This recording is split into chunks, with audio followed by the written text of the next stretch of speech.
کہ مدینے سے جب آپ نکلے تو کسی جنگ کا کسی کو خیال، کسی کے حاشیہ خیال میں بھی نہیں تھا۔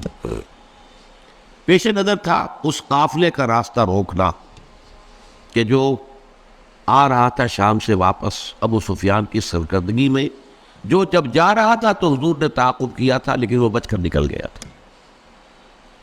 اسی لیے کسی نے اہتمام نہیں کیا کہ وہ اسلحہ ساتھ لے۔ اندازہ تو کیجئے 313 افراد میں سے صرف 2 کے پاس تلواریں تھیں،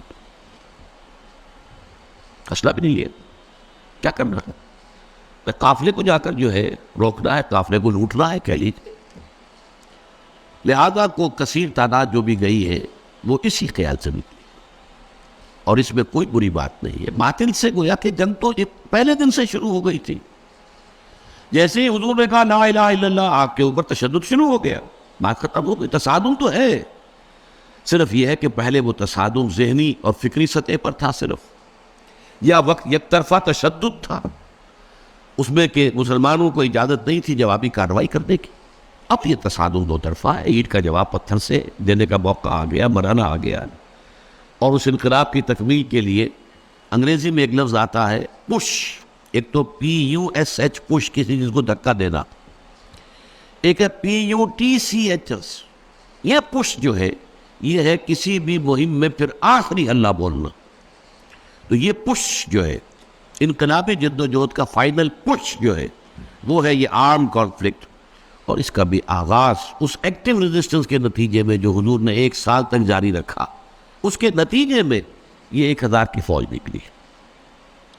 حضور جب اپنے 313 ساتھیوں کو لے کر تقریباً درمیان میں تھے مدینے اور بدر کے، وہاں حضور کو وحی کے ذریعے سے اللہ نے اطلاع دے دی کہ مکے سے ایک لشکر بھی چل چکا ہے، بڑا طاقتور لشکر، اور ساتھ ہی اے محمد صلی اللہ علیہ وسلم ہمارا وعدہ ہے کہ ایک تو وہ جو اوپر سے قافلہ آ رہا ہے شمال سے، اور ایک جو جنوب سے آ رہا ہے لشکر، ان 2 میں سے ایک پر ہم ضرور مسلمانوں کو فتح دے دیں گے۔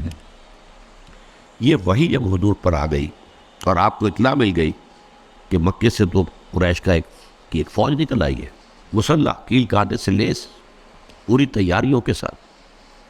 اب آپ نے ایک مجلس مشاورت منعقد کی ہے اور آپ نے مسلمانوں کے سامنے یہ مسئلہ رکھ دیا کہ دیکھو ہم نکلے تھے اس کام کے لیے، لیکن اب صورت اللہ تعالیٰ کی طرف سے یہ پیش آ گئی ہے، وہ قافلہ بھی آ رہا ہے اور ادھر سے لشکر بھی آ رہا ہے، اور اللہ کا وعدہ ہے ان میں سے ایک پر لازماً اللہ ہمیں فتح عطا کر دے گا۔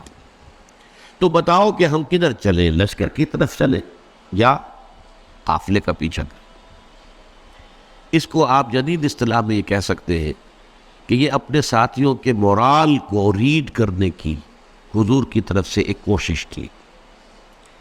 پتہ چلے ساتھیوں کی کا مورال کیا ہے، کیا عالم ہے، ان کا حوصلہ کیا ہے، ان کے جذبات کیا ہیں، ان کی امنگیں کیا ہیں۔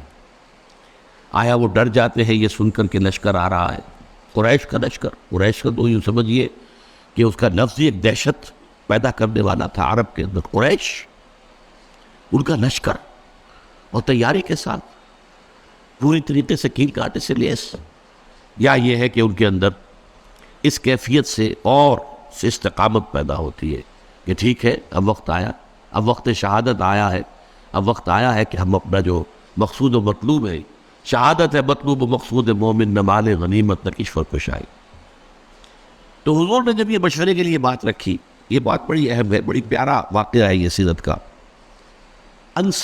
مہاجرین میں سے کئی افراد نے کھڑے ہو کر تقریر کی، بڑی جوشیلی، حضور جو حکم آپ کا ہو آپ بسم اللہ کریں، ہم تیار ہیں، ہر شے کے لیے تیار ہیں، فیصلہ آپ کو کرنا۔ حضرت ابو بکر نے تقریر کی رضی اللہ تعالیٰ عنہ، لیکن حضور نے کوئی خاص اہمیت نہیں دی۔ حضرت عمر نے تقریر کی، اب بھی حضور نے کوئی خاص اہمیت نہیں دی۔ فرمایا بھائی دو مشورہ دو، آپ لوگ مشورہ دیجئے۔ پھر حضرت مقداد بن الاسود نے جو تقریر کی ہے وہ بڑی پیاری ہے کہ حضور ہم موسیٰ کے ساتھی نہیں ہیں کہ جنہوں نے جنگ کے وقت کہہ دیا تھا کہ فَاذْهَبْ أَنْتَ وَرَبُّكَ فَقَاتِلَا إِنَّا هَاهُنَا قَاعِدُونَ، جاؤ موسیٰ تم اور تمہارا رب جا کر جنگ کرو، ہم تو یہیں بیٹھے، ہم جنگ نہیں کریں گے۔ ہم موسیٰ کے ساتھی نہیں ہیں، ہم محمد کے صحابی ہیں صلی اللہ علیہ وسلم۔ خدا کی قسم آپ بسم اللہ کریں. جو بھی قدم آپ اٹھائیں گے انشاءاللہ اللہ تعالی ہمارے ذریعے سے آپ کو آنکھوں کی ٹھنڈک عطا کرے گا.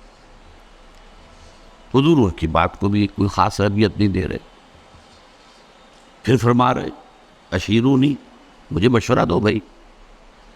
اب یہ بات جو ہے انصار کی سمجھ میں آ گئی کہ حضور کا روح سخن ہماری جانب،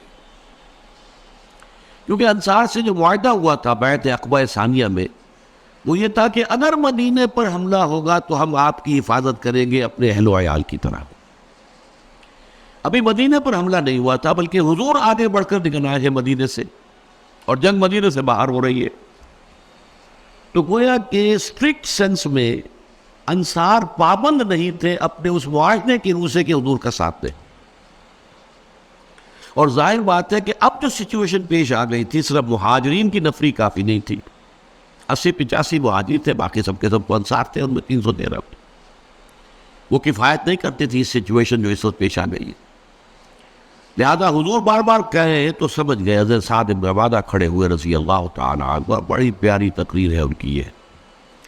کأنک تعنینا یا رسول اللہ، اے اللہ کے رسول شاید آپ کا روح سخن ہماری جانب ہے. فإنا آمنا بک وصدقناک، تو ہم تو آپ پر ایمان لا چکے ہیں. وہ بیعت عقبہ والی بات کو آپ بھول جائیے. جب ہم ایمان لے آئے، ہم نے آپ کو اللہ کا رسول اور نبی مانا ہے، تو ہمارے لیے آپشن کون سا ہے؟ We don't have any option. خدا کی قسم اگر آپ اپنی سواری سمندر میں ڈال دیں گے، ہم سب کے سب آپ کے پیچھے سمندر میں اتر جائیں گے. اور خدا کی قسم اگر آپ ہمیں حکم دیں گے تو برق الغماد تک پہنچ جائیں گے، یمن کا ایک شہر. اور اپنی جو سواریاں ہیں، یہ اونٹ اور اونٹنیاں، انہیں اس طویل سفر کی وجہ سے لاغر کر دیں گے. لیکن آپ جہاں حکم دیں گے آپ بسم اللہ کیجئے.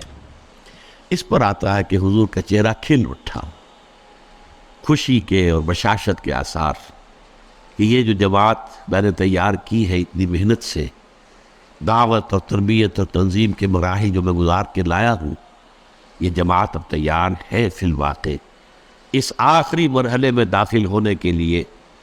اب ہم پوری طریقے سے فٹ ہیں. اس پر آپ کے چہرے پر بشاشت آئی. اس کے بعد آپ نے کہا تو چلو پھر بدر کی طرف. اب یہ میں آپ سے عرض کر چکا ہوں کہ وہ قافلہ تو بدر کی وادی میں داخل ہی نہیں ہوا.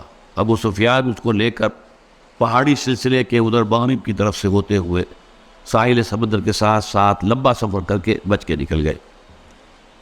اور یہ جب لشکر آ گیا قریش کا، اور جب پڑاؤ ہے، صرف میں اس کے بھی 2 واقعات آپ کو سنا دوں کہ جب پڑاؤ پڑا ہوا ہے تو وہاں اطلاع پہنچ گئی کہ قافلہ تو بچ کر نکل گیا. ابو سفیان کا پیغام آ گیا کہ میں قافلے کو بحفاظت لے کر مکے پہنچ گیا. اب یہاں سوال پیدا ہوا پھر وہی ہاکس اینڈ ڈوز کا معاملہ. ڈوز نے یہ سوچا کہ اب فوریزی کاہے کے لیے، ہم تو نکلے تھے اپنے قافلے کی حفاظت کے لیے، قافلہ تو پہنچ گیا. لیکن جو ہاکس تھے ان کو تو سمجھ میں یہ آیا کہ یہ تو ہمیں موقع مل گیا، گاڈ گیون اپارچونیٹی. یہ ڈوز ہماری بات چلنے نہیں دے رہے تھے. اب جو ہے اب ہم یہاں تک پہنچ گئے ہیں، مدینہ یہاں سے صرف 80 میل دور ہے، ہم کہاں سے کہاں تک ہو کر یہاں پہنچ گئے ہیں، تو اب تو موقع ہے، اب یہاں سے واپس جانے کا کیا سوال. حضرت حکیم بن حزام رضی اللہ تعالی عنہ اس وقت تک ابھی ایمان نہیں لائے تھے. وہ گئے عتبہ کے پاس کہ عتبہ دیکھیے ہمارا جو وہ قافلہ تھا وہ تو بچ کے جا چکا ہے، اب یہ خامخواہ کی خوریزی اور جنگ کاہے کے لیے. آپ کی حیثیت یہ ہے قریش کے ہاں کہ اگر آپ اس کو روکنا چاہیں تو جنگ اب بھی رک سکتی ہے. اس نے بھی کہا ٹھیک ہے، بات تو تمہاری صحیح ہے، اچھا چلو چلتے ہیں ابو جہل کے پاس. وہ he was the chief of the ہاکس. وہاں جا کر بات کی اور وہ شخص جو تھا پھر اس نے پیترا بدلا، تانا دیا عتبہ کو. عتبہ کے بیٹے تھے حضرت حذیفہ رضی اللہ تعالی عنہ، جو ایمان لا چکے تھے، حضور کے ساتھ تھے. ہاں معلوم ہوتا ہے عتبہ بیٹے کو سامنے دیکھ کر تم پر بزدلی طاری ہو گئی ہے. اب یہ عرب کے لیے بہت بڑا تعبیر تھا. دوسری طرف اس نے یہ کیا کہ وہ جو ایک مارا گیا تھا وادی نخلہ میں، ایک مشرک اس کے بھائی کو بلایا کہ دیکھو یہ تمہارے بھائی کے قاتل جو ہے وہ اب سامنے پڑے ہوئے ہیں، لیکن یہ لوگ چاہتے ہیں کہ جنگ نہ ہو۔ اس نے فوراً کپڑے پھاڑے، وہاں کا جو ان کا ایک قبائلی رواج تھا، چیخنا چلانا شروع کیا اپنے اس مقتول بھائی کا نام لے کر کے، اس کا انتقام، اس کا قصاص لے کر جائیں گے، واپس نہیں جائیں گے واپس یہاں سے۔ عتبہ نے بھی اس طعنے کا جواب دیا کہ یہ صبح معلوم ہوگا کہ کون کاورڈ ہے، کون بزدل ہے۔ ظاہر بات ہے کہ عتبہ کو یہ بات کھا گئی، وہ چونکہ نسبتاً شریف النفس لوگوں میں سے تھا، یعنی عمر کے اعتبار سے بھی بزرگ، ویسے بھی بتباہ ہے ہر ایک کی، جیسے کہ وہ شعر ہے کہ نہ ہر زن دنست و نہ ہر مرد مرد خدا پن انگوش یکساں نہ کر۔ نہ اہل ایمان میں سے سب ایک درجے کے تھے، برابر کے تھے، نہ کفار میں سب ایک درجے کے تھے۔ کافروں میں انتہائی سخت معاند بھی تھے، اور کافروں میں وہ شخص بھی تھا جنہوں نے حضور کو پناہ دی تھی، جبکہ آپ تائید سے آئے ہیں مایوس لوٹ کر، وہ بھی کافر ہی تھا، مشرک تھا۔ اور ظاہر بات ہے کہ ابو طالب بھی تو کفری کی حالت میں دنیا سے گئے ہیں، لیکن حضور کی مدد کرتے رہے، آپ کو سہارا دیتے رہے۔ تو ہر طرح کے لوگ ہوتے ہیں، تو عتبہ در حقیقت ان میں سے شریف النفس لوگوں میں سے تھا، لیکن شریف آدمی کو پھر یہ طعنہ بھی کھا جاتا ہے بری طرح۔ تو اس نے کہا اچھا یہ تو کل صبح پھر فیصلہ ہوگا کہ بزدل کون۔ نتیجہ یہ ہوا ہے کہ پھر اگلے دن سب سے پہلے عتبہ میدان میں آیا۔ یہ اس طعنے کا نتیجہ، اپنے بھائی شیبہ بن ربیعہ کو بھی ساتھ لیا، اپنے بیٹے ولید بن عتبہ، حضرت حذیفہ کا چھوٹا بھائی۔ اب بڑا بھائی حضور کے ساتھ ہے، چھوٹا بھائی یہاں مقابلے میں آئے۔ یہ نکلے جیسے کہ پرانے زمانے میں رواج تھا، مبارزت، چیلنج کیا، آئے کوئی ہمارے مقابلے میں۔ ادھر سے 3 انصاری صحابی نکلے، انہوں نے پوچھا کون ہے آپ لوگ، ڈسکلوز یور آئیڈینٹی۔ انہوں نے بتایا ہم انصار میں سے ہے۔ کہ نہیں تم سے ہم جنگ کرنے آئے ہی نہیں ہیں، ہماری شان سے فروتر ہے کہ ہم یہ کاشتکاروں سے جنگ کریں۔ طعنہ دیا کہ مدینے کے لوگ تو کاشتکار لوگ ہیں، ہمارے مد مقابل بھیجو محمد صلی اللہ علیہ وسلم جو ہمارے قتل کے۔ حضور نے ان تینوں کو اشارہ کیا واپس آ جاؤ۔ اب حضرت حذیفہ نکلنے لگے باپ کے مقابلے کے، حضور نے روک دیا۔ حضور کی شفقت و رحمت نے اسے گوارا نہ کیا کہ باپ بیٹے کے مقابلے میں آئے اور بیٹا باپ کے مقابلے میں آئے۔ لیکن پھر بہرحال 3 نکلے، حضرت حمزہ عتبہ کے مد مقابلے میں، حضرت علی اور حضرت حارثہ بن عبد المطلب۔ آپ بن مطلب، عبد المطلب نہیں، یہ 3 قریشی نکلے۔ ہاں انہوں نے جب بتایا کہ ہاں ٹھیک ہے اب ہمارے مقابلہ جو ہے برابر کی چوٹ کا ہے۔ بہرحال نتیجہ کیا نکلا کہ تینوں کو واصل جہنم کیا۔ اگرچہ حضرت حارثہ جو تھے وہ بھی زخمی ہو گئے، تلوار کا وار ان کی ٹانگ پر پڑا، ٹانگ کٹ گئی تو گر گئے، لیکن پھر جس سے مقابلہ ہو رہا تھا حضرت علی نے اس کو بھی واصل جہنم کیا۔ یہ جو زخمی ہو گئے تھے یہ واپس جاتے ہوئے جبکہ بدر سے جا رہے تھے، حضور فتح بند ہو کر مدینے کی طرف، تو درمیان میں ان کا انتقال ہو گیا۔ تو ان کے سمیت 14 صحابہ جو ہے شہید ہوئے، جبکہ 70 قرشی کھیت رہے، واصل جہنم ہوئے۔ اور ان 14 میں سے کوئی بھی نمایاں شخص نہیں تھا بہت بڑا، اور وہ سارے کے سارے چوٹی کے لوگ تھے، تمام سرداران قریش، اور 70 کو قیدی بنا لیا۔ تو یہ گویا کہ اللہ تعالیٰ نے پھر اس کو سورہ انفال میں یوم الفرقان قرار دیا، یعنی ابو جہل کی بات کو الٹ کر کہ جو اس نے کہا تھا یہ یوم الفرقان ہوگا، واقعی یہ یوم الفرقان ثابت ہو گیا۔ اللہ کی مدد آئی، فرشتے بھی آئے، اس کی تفاصیل میں نہیں جا رہا، وہ آپ کتابوں میں پڑھ لیں گے۔ میں صرف اس کو واضح کرنا چاہتا تھا کہ غزوہ بدر کے بارے میں یہ خیال کہ یہ صرف ڈیفنس کے لیے تھا، یہ بات جو ہے ذہنوں سے نکال دیجیے۔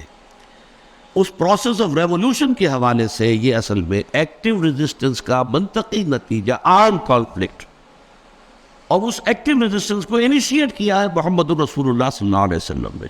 ابتدا آپ کی طرف سے ہوئی ہے، آپ نے چھاپا مار دستے بھیجنے شروع کیے، آپ نے ان کا اکنامک بلاکیٹ کیا، آپ نے ان کی پولیٹیکل آئسولیشن کی شکل اختیار کی، جس کے نتیجے میں میں اس کو تعبیر کیا کرتا ہوں کہ سانپ بل میں سے نکل آیا۔ سانپ کو مارنا ہو تو کیا کریں گے؟ تو بل میں گھسا ہوا ہے، تو آپ کو معلوم ہے نا، کوئی بین وین بجاتے ہیں کچھ تاکہ وہ کوئی باہر نکل آئے۔ اب پتہ نہیں وہ بین سے کچھ واقعی کوئی اثر ہوتا ہے یا نہیں ہوتا ہے، لیکن جو عام میں تو آپ کو سمجھانے کے لیے کہہ رہا ہوں۔ یہ قریش بیٹھے ہوئے تھے مکے میں، اور مکہ حرم ہے، وہاں خوریزی، اگر اللہ کا عذاب آتا کسی اس طرح کا جیسے کہ اس سے پہلی قوموں میں آ چکا تھا تو مکے پر آتا، معاذ اللہ ثم معاذ اللہ ثم معاذ۔ خوریزی ان کی وہاں ہوتی نہیں۔ اس سانپ کو تو نکالنا تھا، اس سانپ کو نکالنے کے لیے محمد رسول اللہ صلی اللہ علیہ وسلم نے جو اقدام کیا، جو ایکٹیو ریزسٹنس کا جو پروسیس شروع کیا، اس کے نتیجے میں وہ 1000 کا لشکر نکل کر جو آیا ہے، وہ گویا کہ سانپ جو ہے وہ اپنے بل سے باہر آ گیا اور میدان بدر میں اس کا سر کچلا گیا۔